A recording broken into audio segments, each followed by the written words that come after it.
Science is dead, the earth is flat. The year is 483 AD, and the Roman Empire has just collapsed, sending Western Europe into a new era. Some still refer to this part of history as the Dark Ages, a period of Western history characterized by violent border conflicts, illiteracy, and a deep sense of tribalism in society. This is a time in history which most of us would rather not repeat, but we may not realize that the choice to progress or repeat is increasingly our own to make. Today, I'd like to demonstrate how this choice is relevant to you and to me, as well as recommend how we can push ourselves back from the horizon of a new dark age. I'd like to start my demonstration by citing Plato in his work Phaedrus. He critiques written language, saying that the ability for people to write things down will cause them to become forgetful. He was right, but written language has had unforeseen potential. Similarly, the invention of the printing press received criticisms that it would make people intellectually lazy by making previously memorized knowledge more accessible. Again, that happened, but it also had the potential to change the course of human history and learning forever.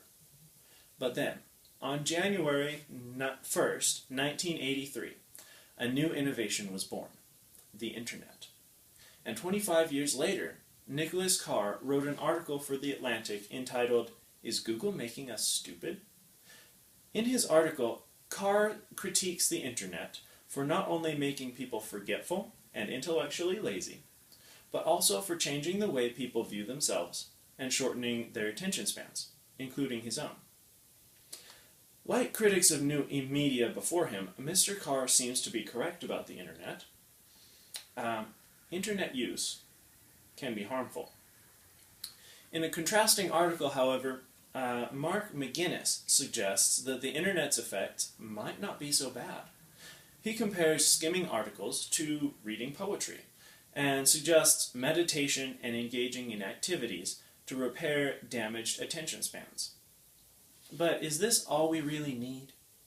Is a warning and a hobby how we learn to use the Internet responsibly? I believe there's a deeper problem at hand.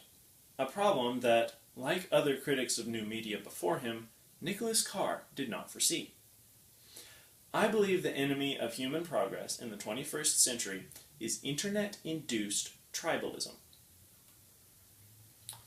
Because the Internet not only increases the availability of information, but also the availability of incredibly homogeneous social groups, it has become much easier for Internet users like us to exclusively identify and communicate with people who are of a similar religion, ideology, or ethnicity.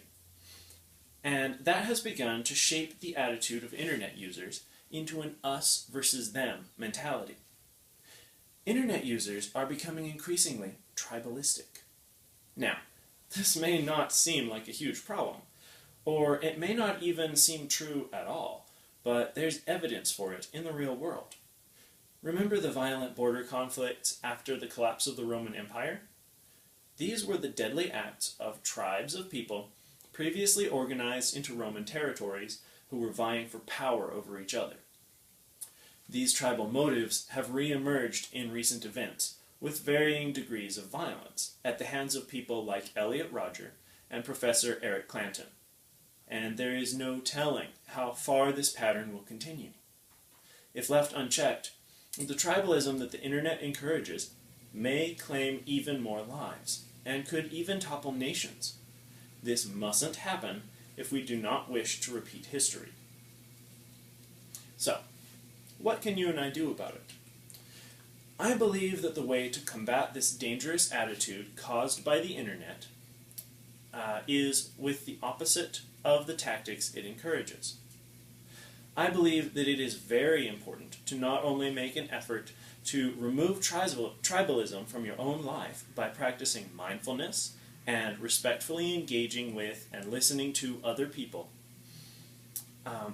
but also it is important to cultivate and share an attitude of empathy toward other people, because we're all human. We're all in this together, no matter how different you believe, act, talk, or look. In conclusion, the problem of internet-induced tribalism and the mortal danger it poses looms over all of us. But we can learn to empathize with our fellow humans instead of attacking them physically or verbally. We can all play a part in steering the world toward a better future. Thank you.